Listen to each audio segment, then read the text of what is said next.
What's up, YouTube? So I'm going to continue on with this N52 cylinder head this week, and I've got to get this exhaust valve out.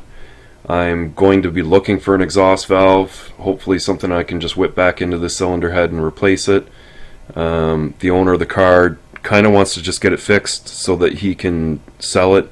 It's been sitting around forever. I mean, the car's just coated with everything from tree sap to needles to just road dust. It hasn't been driven in forever, so he kind of wants to get it back together and get it back on the road. So I'm going to go about trying to get this exhaust valve out today, and then I'm going to go through the parts that I do have to get this thing back together, and maybe even show you this kit that I ordered for to get the timing aligned when I go to get it all back together. But I'll start by basically flipping the head over and taking off the exhaust cam and getting down to the point where I'll be able to get this valve out.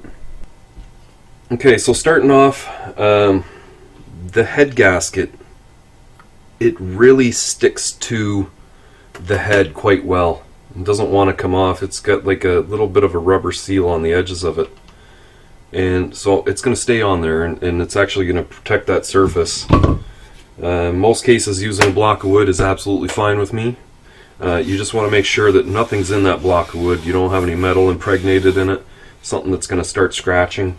But in most cases, you'll be absolutely fine. So I'm basically just going to roll the head over onto the blocks of wood.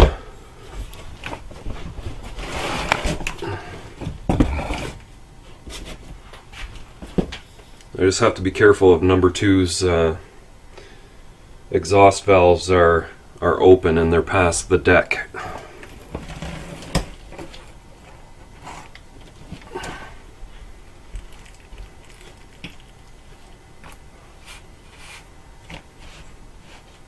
Probably lose a little bit more fluids, have some rags ready.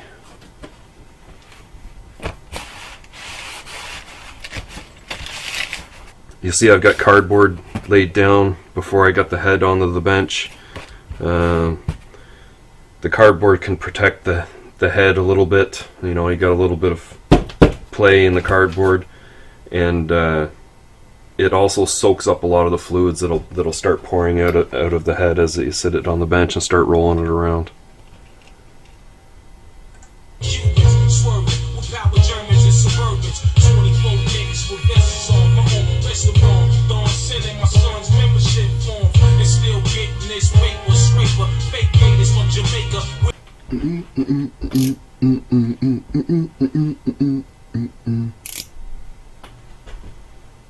So I've got an E10 external Torx socket, and I'll just start at one end, and I'll just work my way in a back and forth pattern.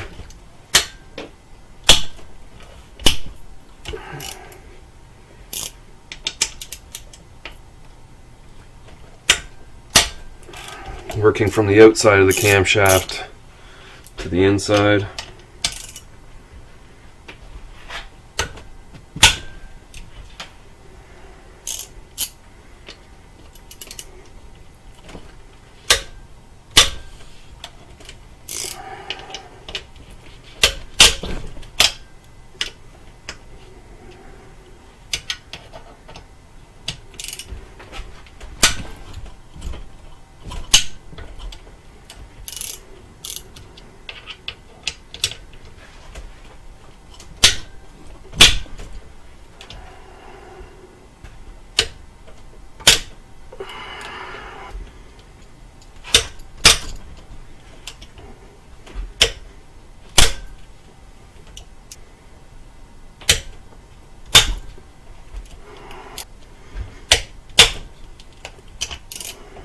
So the reason I go through and loosen everything by hand is to reduce the chance of slipping on anything.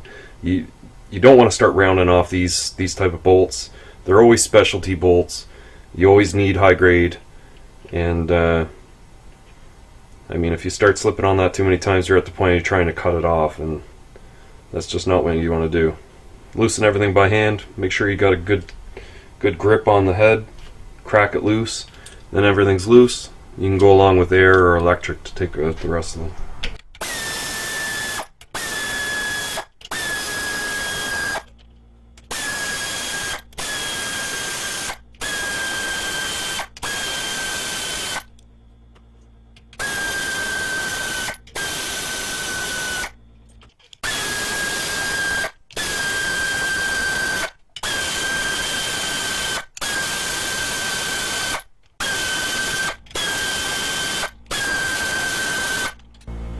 You're getting into this kind of stuff, go to the dollar store. You just get these little bins for, like, you know, desk organizers or whatever, and great for holding on hardware and keeping things separated, keeping things orderly. You can get them all different sizes. And another good one is like just like these plastic sealable bins for keeping oily parts in. I've usually got a couple of those. Pulling these bolts, just want to make sure one thing: they're all the same. They're all the same length, same size.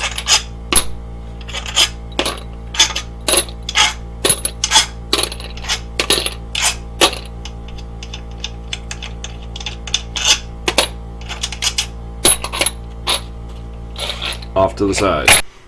So this is what I would call a cam carrier. It's basically the set of journals that hold the cam, the upper and lower pieces of it. You can split it and take the cam out, but I don't intend to.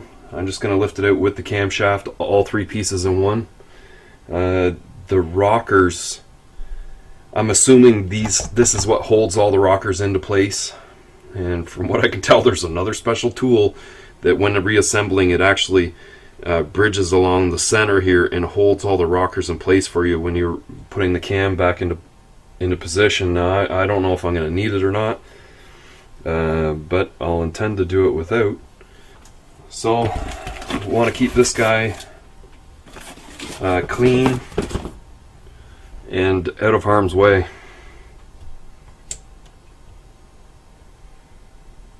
Oh yeah, it shouldn't be a problem getting those rockers to stay there. And we'll just give it a little flip over so you can see the cam. So the bridges are right here for the journals. And camshaft looks in good shape. So I'll just fold them up in that cardboard and get it right out of the way. And oh yeah, these guys are like retained on there. That's cool. So fortunately for this job, to remove that valve spring, I need a valve spring compressor toolkit. I happen to have one right here. I've never used it before. It's something I bought in the summer. I bought it off eBay. It's the first time I'm going to use this kit. I was planning to do a couple Subaru heads with it. Never had to. And so that you can see, it does all types of size of valves, little valves, great big monster valves. And with this amount of space and reach to a set of valves, it's probably going to do most cylinder heads. So I'm not even quite sure how to set it up, other than using these threaded rods, and at the end connecting these pieces onto the ends, and then just cranking in one side slowly to actually compress on the spring. So it's kind of cool that I actually have the kit that I've first time going to get to use it. That was something I knew I would probably get into cylinder head at work at some point, and I didn't want to borrow like one of those clamping style or whatever, because they just threaded down ones, because they just don't fit most cylinder heads, and then you're stuck. Man, this head's heavy.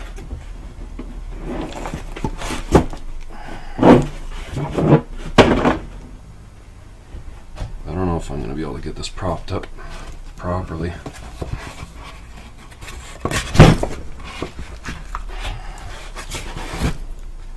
Maybe like that'll just do fine.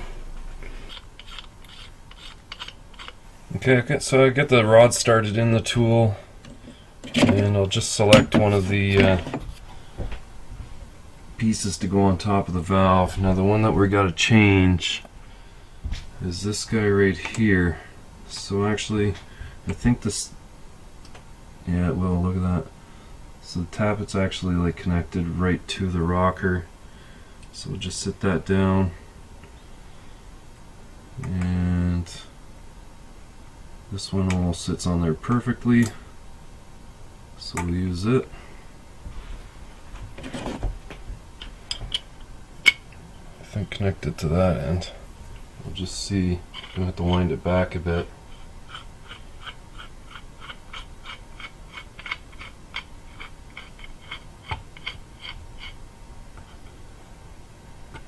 Yeah, this thing's gonna work great. So I probably just push right on the end of this guy, right on the center of the valve. I don't see a problem with that.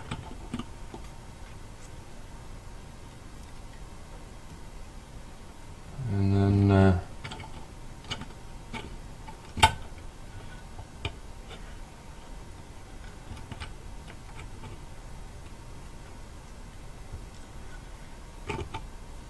I guess it's the carbon that's breaking, that's making it go loose again.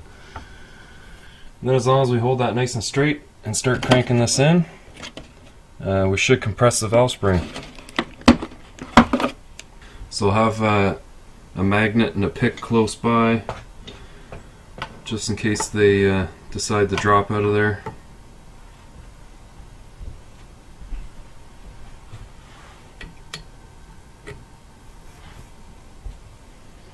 You just want to make sure you keep a close eye on everything and just start slowly cranking it in.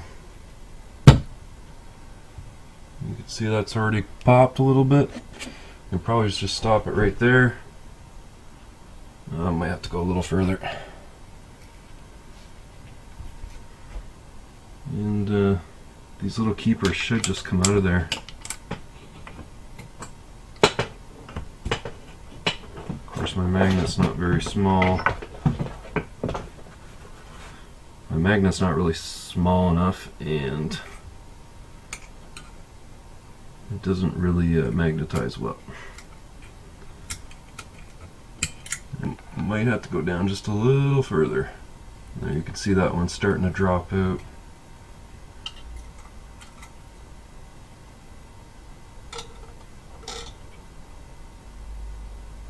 And let's see if I can spin this other one around.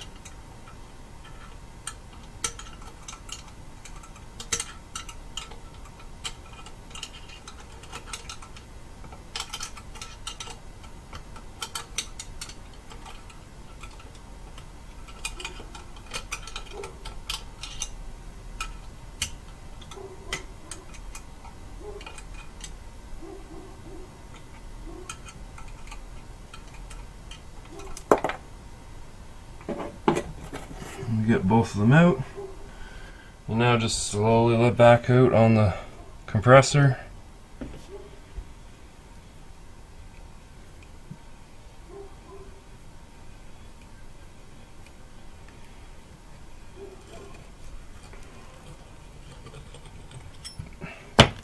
Yeah, that's a great little tool. You can get that nice and cheap off eBay. Honestly, I can't remember what I paid. Maybe $60, $70 Canadian, shipped to my door. And I could tell it's gonna help me out in the future for sure. So we'll just take the spring and the retainer off, and we'll poke this valve through.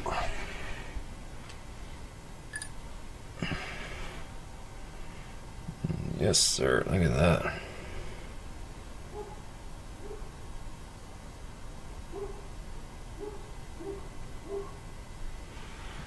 Then I really just want to have a good look at the valve seat, the margin of the seat, to make sure there's no real significant damage. It is very hard, and it will put up with a lot of punishment, but It looks like it's going to be reusable to at least slap this thing to get back together. And that valve is, I mean, that's something.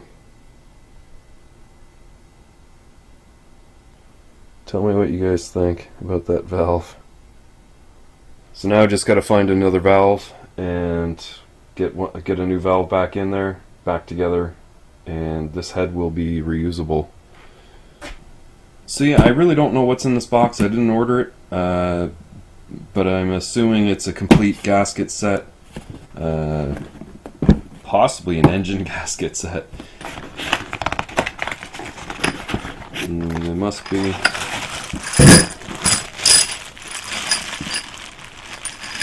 So yeah, I got the whole new head bolt set to start with, which is good. Yeah, now we'll, you gotta be really careful when you're opening gasket boxes. You always want to come up along the edge of the cardboard, because if you get too far in, split your own gasket. Even though they might give you another gasket, you're waiting a week or whatever, a couple days to get it. Especially a head gasket, I mean.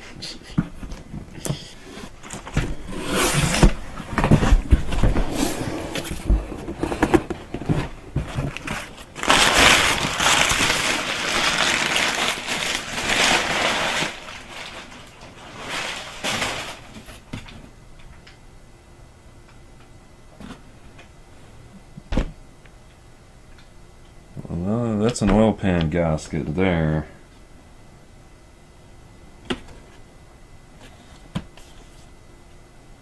Yeah, this looks like would be more of a full set. Looks like it's come with the main seals and everything up top, but it's also got the oil pan gasket.